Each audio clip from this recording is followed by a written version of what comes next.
ముఖ్యంగా నరసింహారావు గారికి నా ప్రత్యేకమైన ధన్యవాదాలు. ఇంతటి చక్కని కార్యక్రమానికి నన్ను ఆహ్వానించారు. ఇందులో పాల్పంచుకునే విధంగా నన్ను కూడా చేసినందుకు వారికి కృతజ్ఞతలు. అమరావతి ఫౌండేషన్స్ తరఫున ఈరోజు పేద విద్యార్థులకి ఈ యొక్క విద్యా దానాన్ని చేస్తున్నందుకు నిజంగా ఇలాంటి మహనీయులందరూ ఉండాలి. ఆయనకు సహకరిస్తున్న పెద్దలందరికీ కూడా పేరు పేరున కృతజ్ఞతలు.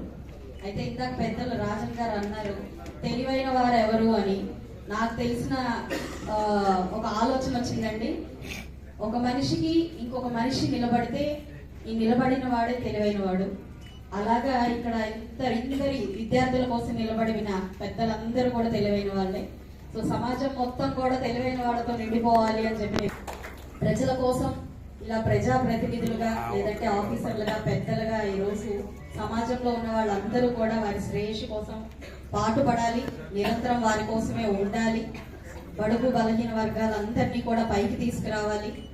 ఒక కుటుంబం బాగుంటే ఆ యొక్క సమాజం ఎలా అయితే బాగుంటుందో, దానివల్ల ఒక రాష్ట్రం, దేశం, ప్రపంచం ఎలా అయితే బాగుంటుందో అదే విధంగా మనం బాగున్నాం కాబట్టి మనం ఇంకొకరికి చేయూతనివ్వాలి. పెద్దలు అన్నారు ఇందాక. సో నిజమైన తెలివైన వాడు వాడే అని చెప్పి నా యొక్క అభిప్రాయం అండి. ఇది నిజం అవ్వచ్చు, కావచ్చు, ఇంకా ఎన్నో దీనికి ఉపమానాలు ఉండొచ్చు. నాకు తెలిసింది నేను చెప్పాను. అయితే పెద్దలందరికీ మరొకసారి ఇందులో పాల్పంచుకునే ఒక అవకాశాన్ని నాకు కల్పించినందుకు ధన్యవాదాలు. అదే విధంగా పిల్లలందరికీ ఒకే ఒక సూచన చేయదలుచుకున్నాను.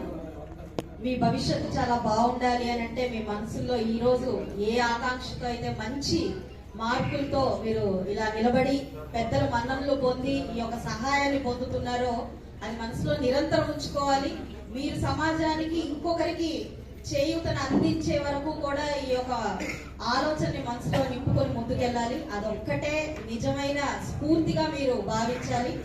మోటివేషన్ అనేది ఎక్స్టర్నల్ గా ఎక్కడి నుంచి మనకి రావాల్సిన అవసరం లేదు. ఇలా విద్యాదానం చేస్తున్న వారి దగ్గర నుంచి మీరు మోటివేట్ అవ్వాలి. అదే విధంగా మీరు సమాజంలో ఏం కావాలనుకుంటున్నారో అది నిరంతరం గుర్తు చేసుకుంటే చాలు. అంతకు మించిన మోటివేషన్ ఇంకొకటి లేదు అని చెప్పి మీరు గుర్తు పెట్టుకోవాలి. తల్లిదండ్రులకు కూడా ఒక సూచన, మీ పిల్లలు ఏది కావాలనుకుంటే అది మీరు అవ్వాలి అని ముందుకి ప్రోత్సహించండి. దానికి సహాయ సహకారాలు అందించే ఎక్కడ అందిస్తే అక్కడికి మీరు మీ పిల్లల్ని తీసుకెళ్ళండి. మీరు కూడా అందుకు కృషి చేస్తే సమాజం ఖచ్చితంగా బాగుపడుతుంది. ఎందుకంటే ఈ రోజు విద్య మాత్రమే ఈ సమాజాన్ని ముందుకు తీసుకెళ్ళగలిగేది కాబట్టి దానికి మీ యొక్క సహకారం కూడా ఉండాలి. వెనకడగసలు వేయద్దు. పిల్లల్ని ఎప్పుడు కూడా ప్రోత్సహించండి. ఇలా ప్రోత్సహించే పెద్దలు మాలాంటి ప్రజాప్రతినిధులు నిరంతరం మీ వెంట ఎప్పుడు ఉంటారు. వారి భవిష్యత్తే మన భవిష్యత్తు కాబట్టి ఇది మనసులో పెట్టుకొని అందరం కూడా మన ఈ యొక్క సమాజ శ్రేయస్సు కోసం పనిచేద్దామని చెప్పి కోరుకుంటూ సెలవు తీసుకుంటాం.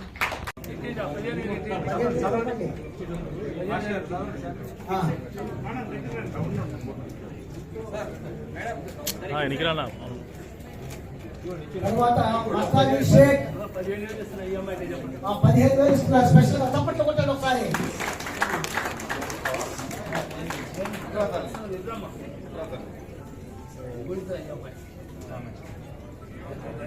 మస్తాభిషేక్ అభిషేక్ రావాలి.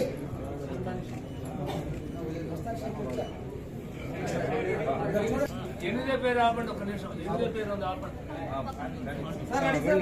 మేడం